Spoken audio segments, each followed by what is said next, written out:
Patologías que comprometen. D. Lesiones focales. Hematoma epidural. A continuación, indicaremos los reparos anatómicos a considerar en la génesis de las lesiones focales. Tabla ósea. Dura madre. Entre la tabla ósea y la dura madre se encuentra el espacio epidural, lugar de asiento del hematoma que lleva este nombre.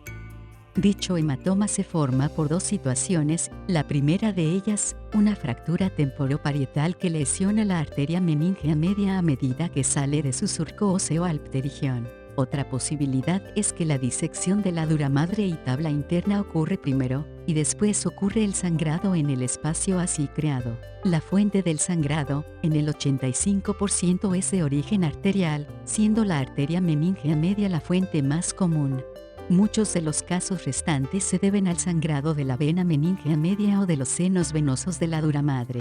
El 70% ocurren lateralmente sobre los hemisferios con su epicentro a nivel del pterigión. El resto ocurre en la fosa frontal, occipital y posterior. A continuación observamos las características tomográficas de esta lesión. El aspecto clásico de la imagen en la tomografía computarizada ocurre en el 84% de los casos, como una forma biconvexa, lenticular, hiperdensa adyacente al cráneo. En el 11% el lado contiguo al cráneo es convexo y a lo largo del cerebro es recto, y en el 5% tiene una forma de luna creciente, parecido a un hematoma subdural.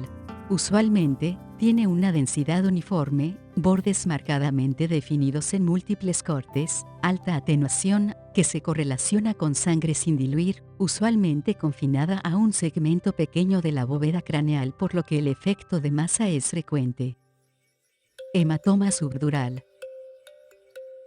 Ahora describiremos el hematoma subdural. El reparo anatómico que aloja esta lesión corresponde al espacio que se encuentra entre la dura madre y el cerebro, es decir, debajo de la dura madre, de allí su nombre de hematoma subdural. Usualmente se asocia a una lesión del cerebro subyacente, lo cual es menos común que en el hematoma epidural. Podemos explicar su formación por dos mecanismos. El primero, tiende a ocurrir el hematoma alrededor de la laceración parenquimatosa. Comúnmente existe una lesión primaria del cerebro subyacente. En este tipo de hematoma la lesión principal es venosa a diferencia del epidural que suele ser arterial.